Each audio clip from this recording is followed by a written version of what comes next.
My golden child brother disowned me for being adopted and told everyone I will never be his sister, because not even my real family wanted me. Now he's trapped in his own mess. I was adopted and my foster parents treated me like their own kid, and their kids treated me like their sibling, except for Chad. Chad was an insensitive a-hole to everyone. He would fight our older sister, say horrible things to everyone, and his anger issues caused him to break doors and punch holes in walls. The worst thing was when he got up in front of our whole class year and told them I wasn't his sister and never would be. He claimed I would never be a part of his family and I should stop trying. He would keep doing this up until he moved out and I stopped talking to him. I have stayed as far away from him as possible, only seeing him for family pictures every year because our mother asks. Recently, he got married and had a baby, and everyone was congratulating him except for me. Our mom noticed and asked why I was distancing myself from him. I told her about high school, and she said, "This is still my kid, and it's my first grandbaby," and it was the reason she wasn't going to be upset over it. I knew that would happen. Out of nowhere, I got a message from Chad begging me to go babysit for them because you're the only one who can deal with these kinds of babies because no one will help. He knows I have insomnia, and that's why I don't mind staying up. I can't tell if that's a blessing or a curse at this point. For some reason, I accepted and went over at 8 p.m. When I showed up, I was greeted by Chad's wife, who had the biggest eye bags but still greeted me with a smile. She explained the baby's night route,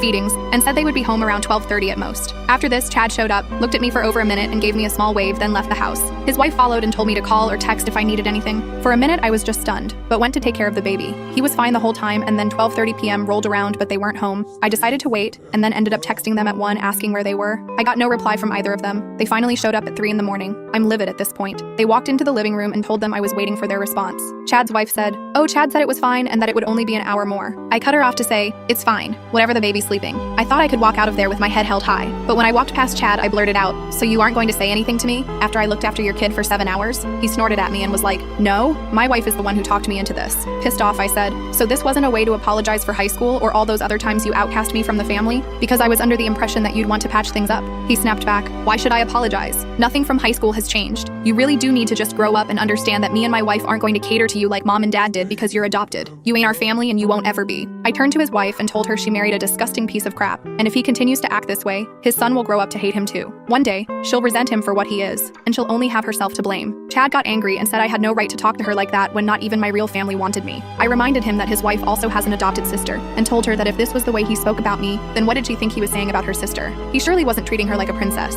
I could see that I was getting through to her, but then Chad punched a wall. Classic Chad. I screamed, not out of fear, but because I wanted to wake the baby up out of pure spiteness. Right on cue, we could hear him crying, and Chad and his wife audibly groaned. Chad then asked me to go take care of the baby so he and his wife could go to sleep.